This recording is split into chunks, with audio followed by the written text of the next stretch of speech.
The God Unborn. You remember the story of the wise king who, fearing that his son would be spoiled by the adulation of courtiers and servants, put him in charge of a peasant couple to be brought up as their own son. The child knew nothing of his royal birth, of his riches or power. He worked and studied and played like any other peasant child. It was not until he had grown into a strong, self-reliant young fellow that the king sent for him and revealed his true position. Most of us are like that child. Brought up in ignorance of our divine sonship, we think we are poor and powerless. Emerson says that Christ alone, of all those who have lived upon this earth, correctly estimated the greatness and the unlimited possibilities of man. I came that ye might have life, he said, and have it more abundantly. And again, he reminded us that we are all of us, sons of God. There is no such thing as a human nobody. Every one of us has a God in him. Everyone can put that God to work for him and become as great as the greatest. Within me is the sum of all things past, within me are the years that yet remain, and heaven has not a space too high or vast that I may not within myself contain, nor is there an accomplishment divine that is not slumbering in this soul of mine. The trouble is that most of us put the God in us to work, not for success, but for failure. Have you read Dorothea Brand's Wake Up and Live I? In it, she shows that if we would only use to good purpose the time and energy we spend in making failures of ourselves, we could be certain successes. It takes energy to fail, she points out. We fill life so full of energy-consuming but secondary activities that we have no time for success. We give our vast army of intelligent cell workers a pattern of failure on which to build.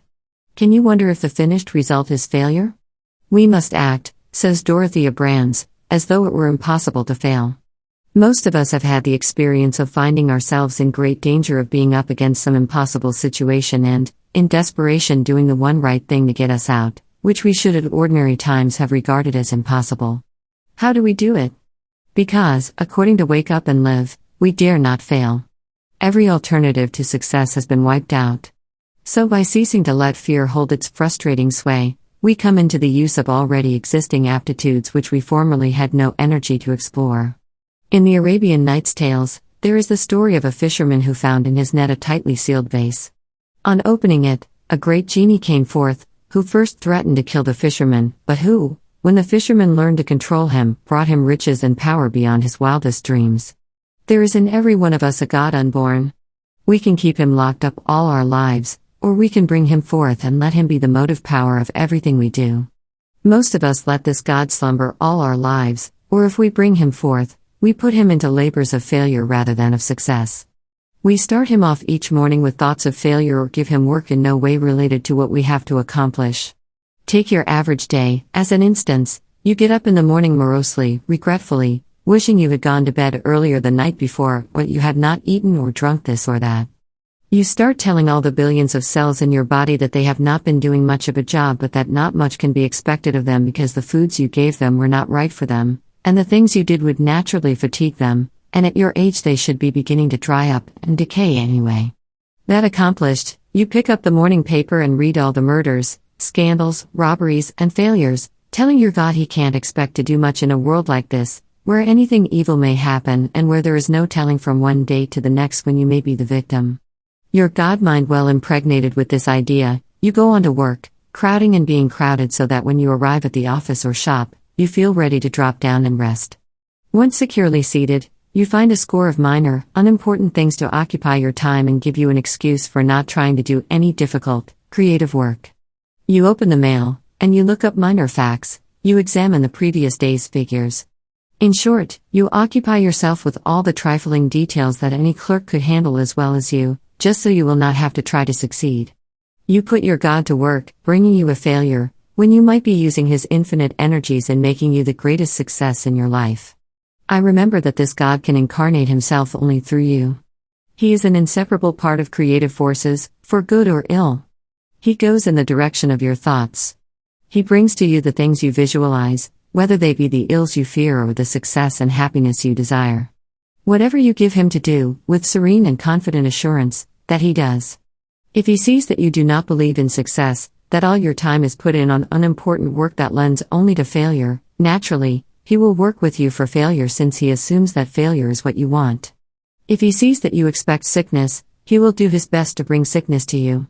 If he gets the idea from your reading and conversation and habits of thought that you are looking for trouble and misery, be sure he will bring you as much of these as you can stand. If he is led to believe that you have no hope of ever becoming rich or successful and are content to merely scrape along as best you can, he will be just as content to loaf on the job and let you scrape along.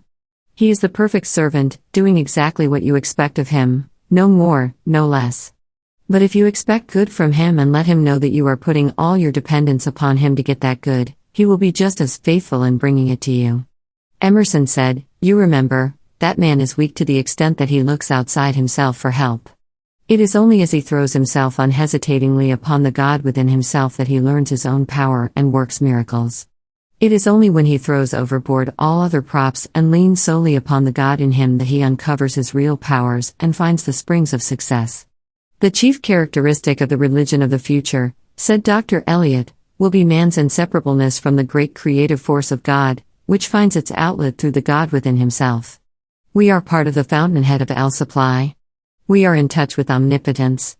Yet most of us have been entirely impotent, at the mercy of every wind of circumstance. Why? Because we put our God into images of impotence. We are dwarfs of what we might be because we do not believe in our own power. We have unlimited capabilities, yet we do the work of pygmies. We go through life without even scratching the surface of our potentialities. And all because we are afraid. We fear to trust the God in us. We fear to let go of ourselves and leave the work to Him. Like a man learning to swim, we are afraid to trust the water to keep us afloat. We must struggle until we wear ourselves out when if we would just relax and trust in it, the water would bear us up without effort on our part. What is it that you fear? When you are reluctant to tackle a job, when you hesitate to call on someone, when you dawdle over little things rather than get at the real work that awaits you, 9 times out of 10, it is because you are afraid of something. Do the thing, and you will overcome your fear. You may not rid yourself of the hesitation the first time, or even the 10th, but keep doing the thing, and you will overcome all fear of it. You remember when the children of Israel were wandering in the desert, they brought upon themselves a plague of serpents, which bit them and caused them great distress. Moses devised a cure for the wounds, which has been a model for the cure of all fears since. He fastened a serpent of brass upon a pole and bade all the people gaze upon it. And all who had been bitten were cured by gazing upon that serpent of brass. Bring your fear out into the open. Bring it out where you can look upon it. When you see it clearly, you will laugh at your fears. When you face it boldly, you will find it to be only a shadow of your own imagining. The whole course of things, said Emerson, goes to teach us faith. We need only obey. There is guidance for each of us, and by lowly listening, we shall hear the right word. But before we can hear it, we must listen. And to listen, we must trust. Have you ever noticed that when you take medicine regularly to help the functioning of any organ, that organ soon stops functioning itself and waits for you to do all its work? The bowels, for instance. Get the habit of taking cathartics, and soon the bowels will not act without a cathartic. The same is true of the God inside you. As long as you feel that the entire direction of your affairs is up to you, as long as you put your dependence upon your own abilities or your income or other material things, you will get no action except these material means. To set the God in you to work, you must put your dependence upon Him. You must throw overboard all other dependencies. You must put everything into His hands and say to Him, "Help me, or I perish." If you are in need, and your only hope of succor seems to lie in a rich aunt, forget her. Forget every material means. Throw them overboard, figuratively speaking. Remember that life tried every material means of winning dominion and failed. If it could not succeed that way, you cannot. So forget the material means, forget friends and rich relatives and speculation and the like. Mentally put everything you have into the hands of the God in you, give Him the job of finding the way out of your difficulties, and then leave it to Him. My God shall supply all my needs, according to His promise. Let Him. Throw the burden entirely upon His shoulders and don't interfere. Say to yourself, when thoughts of fear and worry intrude upon you, I don't give a darn. I have given the job to the God in me. It is His worry now. If He cannot work it out, we'll go down together. But, sink or swim, it is up to Him. God incarnates Himself through you. But only you can put life into the seed He gives you. You have heard how the female shed seeks the warmer waters of the rivers in the springtime and lays its eggs in their shallows. Those eggs lie dormant until they die unless the male shed comes along and releases the sperm, which fertilizes them and quickens them into life and growth. God has put a seed of Himself into you, but it remains dormant until you furnish the spark which quickens it into life. And that spark lies in giving the God in your work to do, then putting your dependence solely upon Him to accomplish it. What was it made Napoleon? Simply his colossal belief in his destiny, in the God in him. He gave it a big job to do, and it did it, just as long as Napoleon put his faith in it. With ragged, ill-trained levies, he crossed the Alps into Italy and defeated well-equipped armies twice his size. He brought France out of chaos and made it the greatest power on earth. Then his success went to his head. He thought it was his brain, his abilities, that had done all this. He put his faith in his strategy, his well-trained armies, and what happened? His star, neglected, went into eclipse, and Napoleon himself quickly followed. God incarnates Himself through you, but it rests with you to give life and expression to the God in you. You must give Him channels through which to express Himself. You must do your part, but look to Him for results. What is the unpardonable sin? It is quenching the divine spark in yourself. It is smothering it with fear or worry, refusing it the chance of expression. What was it that brought the great empires of antiquity to ruin? When Athens was still a village, Rome not yet dreamed of, Europe a savage playground, China had become a civilized country where people rode in carriages, lived in fine houses, dressed in silks, ate from dishes and tables, and even carried umbrellas. Today China is under the rule of communism. Why? Because she built a wall around herself and stood still for 2,000 years. She stopped giving out, stopped progressing, and perished. What puts an end to great fortune so that 3 generations from shirt sleeves to shirt sleeves has become a byword? They stop making them and try to merely hold on to what they have. Result? They perish. You cannot stand still. The God life in you is dynamic, not static. It must be finding new channels of expression, or it goes out of you. Give it a chance. Stop trying to hold on to what you have and, instead, sow it like seeds. Each night throw everything you have and are back into the lap of God and put it up to the God in you to mold it anew, nearer to the heart's desire. To do that, you need to be able to let go mentally of everything, of all your possessions, your abilities, your honors, everything. Throw everything back into the lap of God. You can't hold out on Him. You can't say, "You take care of this, and I'll look after that." Everything must go. It must be a completely new deal. You remember the old Egyptian conception of God as the central sun, with rays shooting out in all directions, and at the end of each ray, a hand symbolizing a man. Some of the hands were open, and through them, God's good gifts were poured out on the world. Some were clenched tight, trying to keep for themselves all of God's good. That is the unpardonable sin, trying to hold all the good for ourselves and thus shutting off a channel of expression for God. He who would be great amongst you must be the servant of all. He who would win a fortune must make himself a channel for good to all about him. Charity begins at home, it is true, says a well-known writer. But it does not stop there. To have only a beginning, without a continuing or an ending, is to be a futile thing. Charity is not static. Once started, it keeps on going until it arrives. Every good thing must be shared with others before you can get the full benefit of it. A new invention brings the inventor nothing until he gives others the benefit of it. A new idea, a new discovery, a new truth brings you little joy until you share it. What is the fundamental law of the universe?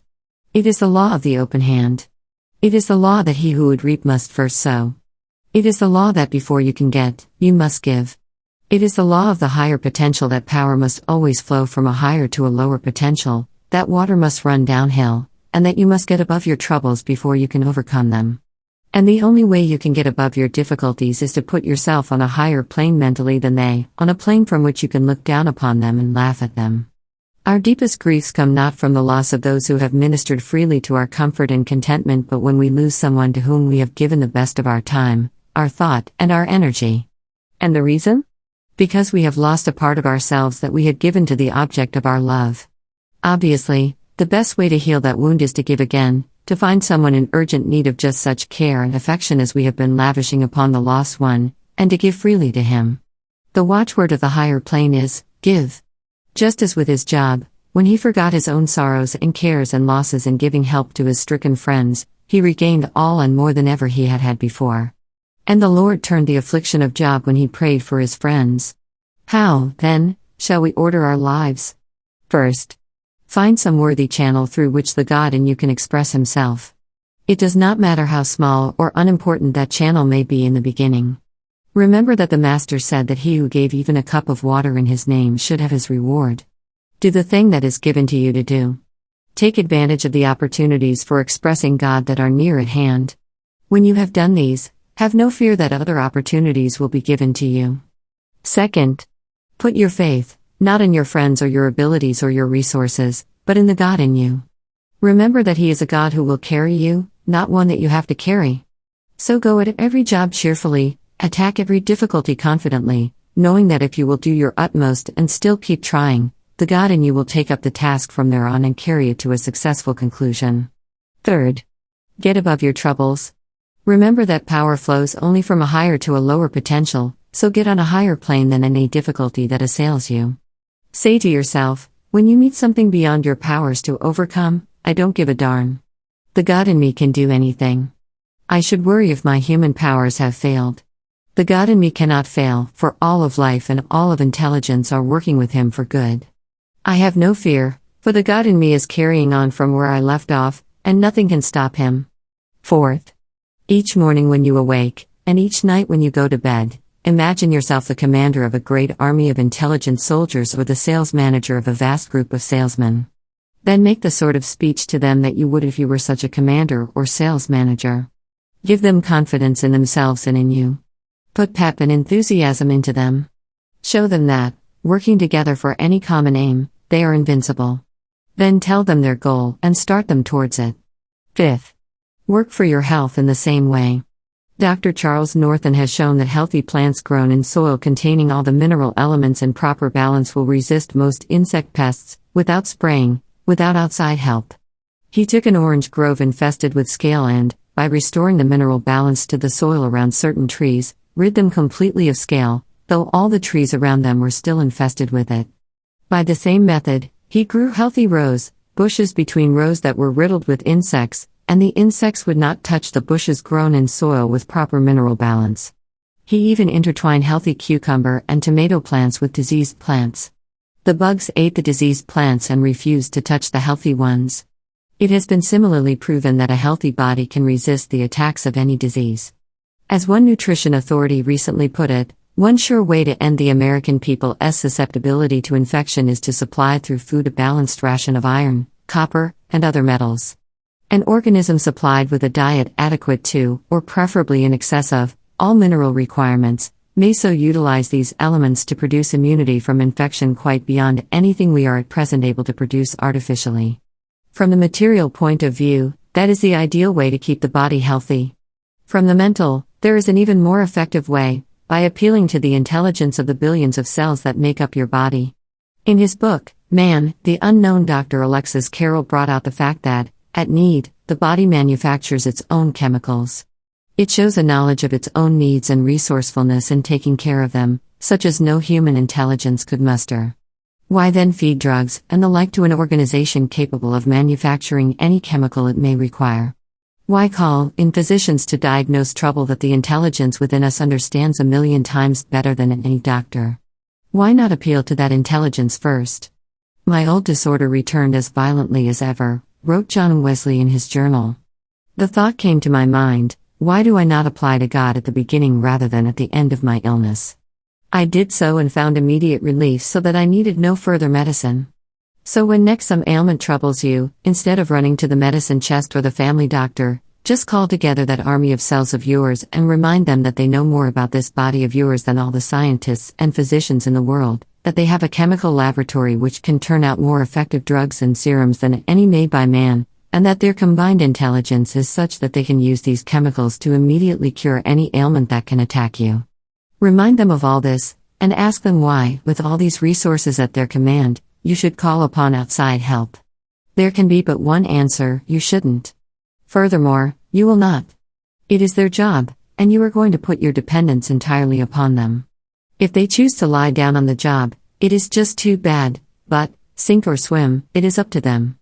Sixth, take the same attitude towards riches and success. Success in life is a matter of the use of your intelligence. Well, here are 100 billion cells, each with intelligence. Give them a common aim, and they can do anything. Set them seeking riches or any other good thing for you, and riches you will have. My God shall supply all my needs, according to his promise. Remember that. Your God can supply all your needs. He is a God who can and will carry you, not one you must carry. But you must hold him to the job. You must give him definite work to do and let him know that you are putting your sole dependence upon him to do it. Give him a goal. Set him a mark to shoot at. Then demand of him that he win it, and believe in him. Suppose you were the commander of an army. What would you expect if you got out and begged them to fight for you? If you whined and pleaded? Well, you are the commander of an army, an intelligent army that does what is really expected of it. Give them a goal, then cheer them to it. Put all your life, all your faith and enthusiasm into your efforts to win that goal, into your belief you will do it. Tell them they've got to win or perish, to keep attacking until they get there or die in the attempt, but that you know they can do it, are doing it. Then thank God for them. Be proud of them. Rejoice that they are successful. That's the sort of talk that makes an army victorious. That's the sort of feeling that will make the God in you win. Can you give it to him? Have you the courage to put your fate to the toss, to win or lose it all? Are you the master of your fate? Are you the captain of your soul? Then prove it. Lastly, learn to forgive. Remember that after "Give us this day our daily bread" comes the line, "And forgive us our debts, as we forgive our debtors." No matter how anyone may have wronged you, give him your blessing. Say to yourself, whenever resentful thoughts occur to you, God is the only presence and power. Therefore, everything that happens to me is for good. I do not resist, antagonize or condemn anyone, and my mind is filled with peace. Charles Kingsley used to say, "You remember, that we know our relations to God only through our relations to each other." And Carlyle defined wealth as the number of things we love and bless, which we are loved and blessed by. You have seen these electric cranes that are used to pick up scrap metal and the like? A great disc hangs at the end of the rope with wires connected to it. When it is desired to pick up anything, the electric current is turned on, the disc magnetized, and it will then lift huge masses of scrap. To let go, all that is necessary is to turn off the current and down drops the load. We are all like that. Magnetize us with love, and we can do or attract any good thing. Fill us with fear or hate, and our attractive power is gone. So let's love our jobs, our business associates, and our neighbors. Let us do everything as to the Lord, thanking him and rejoicing for work and pay. God always helps, if we will but let him. And let's rid ourselves of those twin devils of fear and hate. Let's start by forgiving all who have wronged us. Here is a little poem by Bonnie Day, clipped from Unity, which expresses the idea better far than we could. I now forgive. If any have offended through ignorance or malice, be it known, the debt is cancelled, and the matter ended. There's nothing to atone. I now forgive, my thought goes out in blessing, and love erases every trace of wrong. Father, what lifts the weight that has been pressing so sorely, and so long? Child, 'twas the weight of your own condemnation, the self-inflicted load that burdened you. By your own act of reconciliation, you are forgiven, too. For while you held your brother as a debtor, your bitter thinking shackled your own soul. The self-same act that broke for him the fetter has made you free and whole.